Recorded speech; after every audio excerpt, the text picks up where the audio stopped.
हां, हे पहा विद्यार्थी मित्रांनो, इथं काही तुम्हाला थोडे आठवा असं एक प्रश्न दिलेला आहे. त्यातला पहिला प्रश्न आहे, मेंडेलीवच्या आवर्त सारणीचा उपयोग करून पुढील मूलद्रव्याच्या ऑक्साईडचे रेणूसूत्र काय असतील ते लिहा. आता एन ए चं मूलद्रव्याचा ऑक्साईड म्हणजे ज्याच्या शेवटी ओ असतो तो म्हणजे सोडियम ऑक्साईड Na2O. आता एस आय म्हणजे कोण आहे? सिलिका. त्याच्या ओ जोडा SiO2 सिलिकॉन ऑक्साईड. सी म्हणजे carbon dioxide CO2. R B म्हणजे रुबिडियम. त्याचं सूत्र काय? ओ जोड Rb2O म्हणजे रुबिडियम ऑक्साईड. तिसरा आहे पी म्हणजे फॉस्फरस, त्याला ओ जोडायचा P2O5 फॉस्फरस पेंटॉक्साईड. Ba म्हणजे बेरियम, हा जो Ba आहे या Baचं बेरियम ऑक्साईड BaO. Cl म्हणजे क्लोरीन, या क्लोरीनचं क्लोरीन मोनॉक्साईड Cl2O. आणि शेवटी आहे एन म्हणजे स्टॅनिक ऑक्साईड SnO2. अशा पद्धतीनं आपणाला त्याच्या ऑक्साईडची सूत्र लिहिता येतं. पुढचा जो भाग आहे दुसरा प्रश्न आहे, मेंडेलीवच्या आवर्त सारणीचा उपयोग करून पुढील मूलद्रव्याच्या हायड्रोजन बरोबर तयार होणाऱ्या संयुगाचं रेणूसूत्र लिहा. म्हणजे हायड्रोजन बरोबरचे संयुग आहेत. पहिले ह्याच्यामध्ये दिसत नाही, दिसतंय ते सांगतो. कार्बनचा आहे CH4, त्याच्यात हायड्रोजन जोडायचा म्हणजे मिथेन. दुसरं आहे H2S हायड्रोजन सल्फाइड. तिसरा आहे Br म्हणजे हायड्रोजन ब्रोमाइड. चौथा आहे AS आर्सेइन म्हणजे AsH3. पुढचा आहे एफचा आहे बघा हायड्रोजन फ्लोराईड HF. ओचा आहे H2O म्हणजे पाणी. एनचा आहे NH3 म्हणजे अमोनिया. आणि Clचा आहे HCl म्हणजे हायड्रोक्लोरिक आम्ल. असे तुम्हाला त्याची नावं देता येतील. आता पुढच्या मुद्द्याकडे आपण जाणार आहोत, आधुनिक आवर्त सारणी. आता आधुनिक आवर्त सारणी कशी आहे किंवा आधुनिक आवर्त सारणीची काही वैशिष्ट्य आहेत का? आधुनिक आवर्त सारणीची मांडणी कशी केलेली आहे? आधुनिक आवर्त सारणीचं दीर्घ स्वरूप काय किंवा आधुनिक आवर्त सारणीलाच आवर्त सारणीचे दीर्घरूप असं का म्हणतात?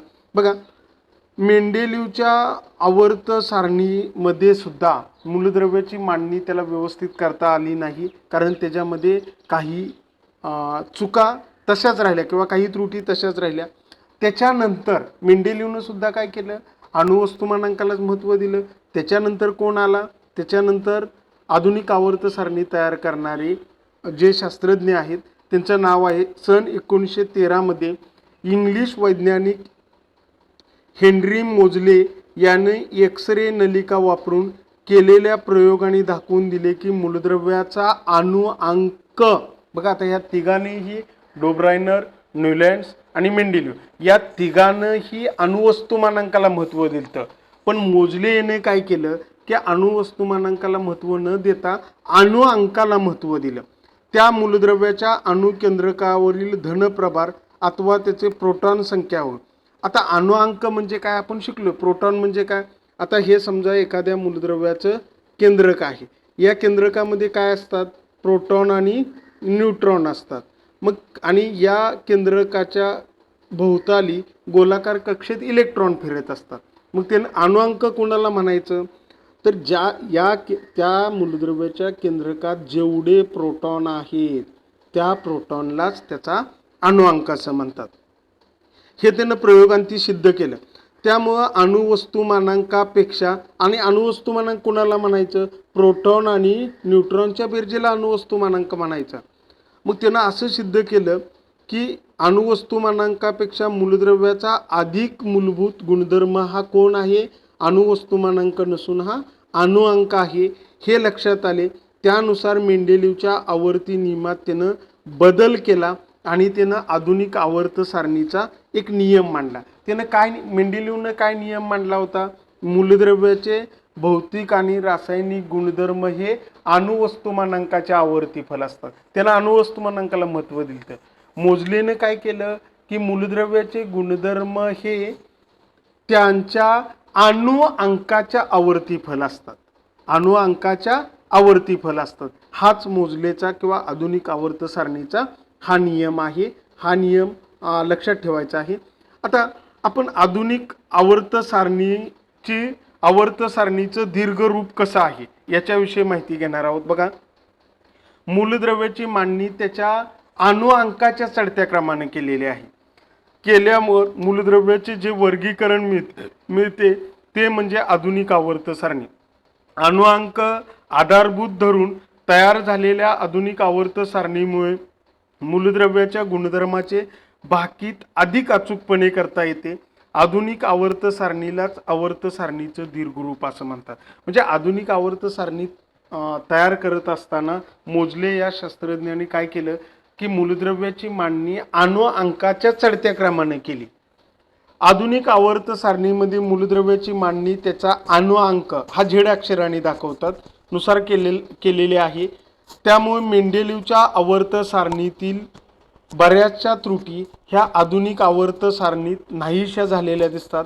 मात्र हायड्रोजन स्थानाविषयी अजूनही आधुनिक आवर्ती सारणीमध्ये संदेह आहे की नेमकं त्याला स्थान कुठं द्यायचं. आपण मागील इयत्तेमध्ये पाहिले की अणूमधील इलेक्ट्रॉन हे केंद्रकाभोवती कवचामध्ये ज्या प्रकारे वितरित केलेले असतात ते इलेक्ट्रॉन स्वरूपण त्याच्या एकूण संख्येवरून ठरते. आता इलेक्ट्रॉन स्वरूपण कसं काढायचं हे आपण इयत्ता 9वी मध्ये शिकलेलो आहे. किंवा अणूच्या केंद्रकाभोवती ज्या कक्षा असतात त्या कक्षेमध्ये ते इलेक्ट्रॉन पहिल्या कक्षेत किती, दुसऱ्या कक्षेत किती ते आपण पुढे बघणार आहे. अणूमधील बघा, ह्या जे कक्षा आहे हे जे इलेक्ट्रॉन फिरणार आहेत हे इलेक्ट्रॉनची संख्या किती आहे त्याला बघा, ह्या इलेक्ट्रॉनची संख्या ही त्या मूलद्रव्याच्या अणु अंका इतकीच असते. म्हणजे मूलद्रव्याचा अणुअंक व त्याचे इलेक्ट्रॉन स्वरूपण याच्यातील संबंध आधुनिक आवर्त सारणीमध्ये स्पष्टपणे दिसून आलेला आहे.